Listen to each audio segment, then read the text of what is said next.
If you're looking for a few simple tips to help jumpstart your holistic practice, look no further. In this video, I'm going to share with you the 5 things that helped me accelerate my practice. Hey there, I'm Dr. Anne Marie Balkanski, MD turned holistic healpreneur.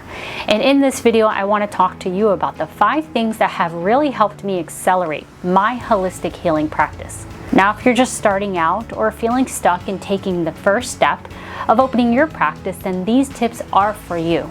So let's dive in. Number 1, knowing my why. This was number 1 because if you don't know your why, it's like driving in circles because you have no clue where your destination is. Your why is your destination, but your why has that strong oomph behind it. It's kind of like that kick that you need in order to actually move within your business. Sure, maybe we all want to help people, and of course that's part of the why, but let's get honest with ourselves and really imagine what 5 to 10 years from now will really look like. That is the destination. And use your imagination to place yourself in that scene. Think about what will it look like once you do have your business. Do you have more freedom to travel? Maybe you're excited about working with people that you love and enjoy working with. Maybe you get more flexibility, you can play with your kids more. Or do you have more time to focus on the things that you enjoy? Like for me, and maybe it's like learning more or meditating or gardening or reading or spending time with my fur babies and my partner. So whatever it is, understand your why and what that 5 or 10 year goal would look like, what that would feel like. And keep focused on that, because that leads us to number 2, creating a plan and actually writing it down, starting with your destination or your goal in mind. Goals are good. It's what helps push us towards that manifestation. It is a clear ask when we have a goal in mind. This definitely was a huge speed up in my growth and my business, to be able to have that plan written out and to come back to it so that I knew exactly what I need to focus on. You see, if we leave our destination vague and unclear, it leaves room to take many detours. It's kind of like those New Year's resolutions that don't always go as planned. A common one is losing weight. So we may think to ourselves, as example, okay, I want to lose weight. And when we go to start losing weight, we get sidetracked or even bogged down with the end result. We see it and we think how overwhelming it is to achieve that goal. Losing weight is very vague and it's not clear or measurable. So there's not really a clear way for us to break it down. So if we make it more measurable, for example, I want to lose 50 pounds by the end of the year, it becomes more tangible. So we can break it down now. We can say, well, if we want to lose 50 pounds in a year, then how much will we need to lose in 6 months? Well, that's pretty easy. It would be 25, right? And then we say, okay, well, if that's what we need to lose in 6 months, then what do we need to lose in 3 months? Again, we break it down by half. And so that's this answer. And then we start to break it down even more, understanding, okay, well, what about a month? All we need to do is break it down by 3 so that we understand what we would need to do in a month's time. And then I think you get the point by now. We can break it down even further with next week to next day. It's today, knowing exactly what I need to do today and reach that goal so that I can reach that at the end of the year.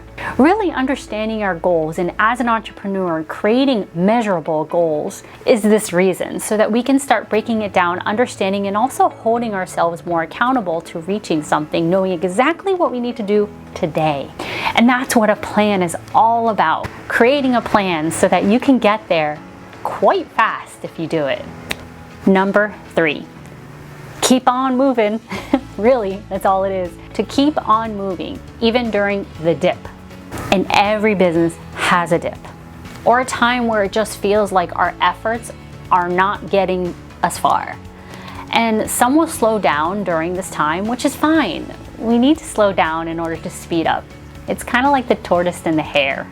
But you need to keep on going, no matter what the results are.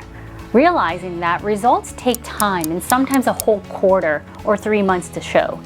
But consistency is the key. If you think about it, where you are today is based on where you were a week ago, and 2 weeks ago, or even a month ago. We set things up in a direction, and if we don't take action, we're not helping today. A week ago, 2 weeks ago, 3 months ago.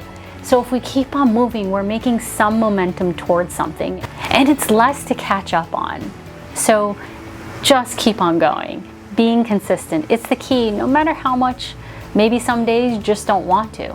Entrepreneurship cannot be easy some days, but it is fun if we make it. Number 4, working on my own self-development. I always say every coach needs a coach. And in the beginning of my practice, I was determined to overcome any mental or emotional blocks that would get in my way. And the best way to do this was to hire someone that has already done it.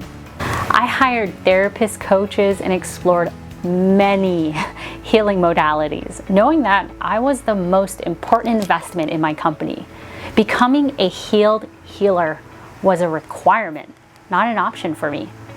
I knew that as far as I could take my clients would be based on how far I was in my own self-development and healing. And so it turns into this energetic exchange.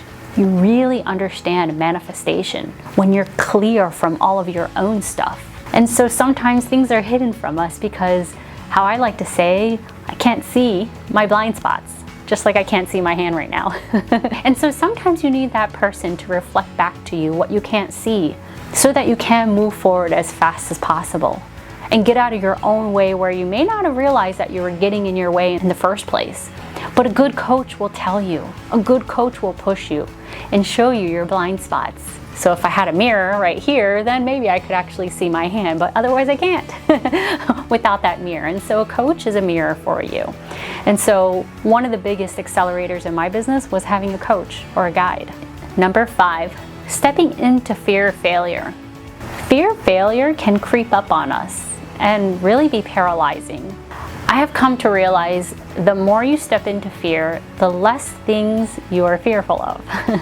And fear of failure can come through for many holistic healpreneurs as fear of not helping someone, the fear of not being good enough, a good enough coach, therapist, healer, however you want to label it, or the fear of being judged. There's so many fears. I ran other people's businesses and recall the fear of performing. I was fearful of getting fired, but there came a point that you become confident in your role or job when you first started. If you stick with something, learn and grow, you will make mistakes. It's inevitable, but you will get better. It's inevitable. Everyone has to start somewhere. So if you have a particular mentor, coach, or you're, comparing yourself with someone else, realize that that took that person time and failure to get to that point. We start at a starting point in our journey. That's where your car is, parked right there, and you have to push the gas and drive eventually to go to a new place. Becoming an entrepreneur or holistic healpreneur is not different than starting a new job or role. But the pressure may get a bit more since it is really you, and you can't delegate to someone else or call in sick. It's your company. But when you realize the fear is a necessary part of growth and success, you learn to step into it more. And you really realize you have nothing to lose than not doing it, which sometimes can be more fearful and maybe needs to. So that we start to move and to understand that you can create a beautiful, aligned business that just feels so like home. It's the only word I can use right now. Stepping into fear of failure helped me actually fail quicker. But I actually wanted that because failure is a necessary part of growth, lessons on how to do it better next time. Every great entrepreneur plans to fail, and seeing it as data, kind of like Elon Musk. He planned for his rockets to not work.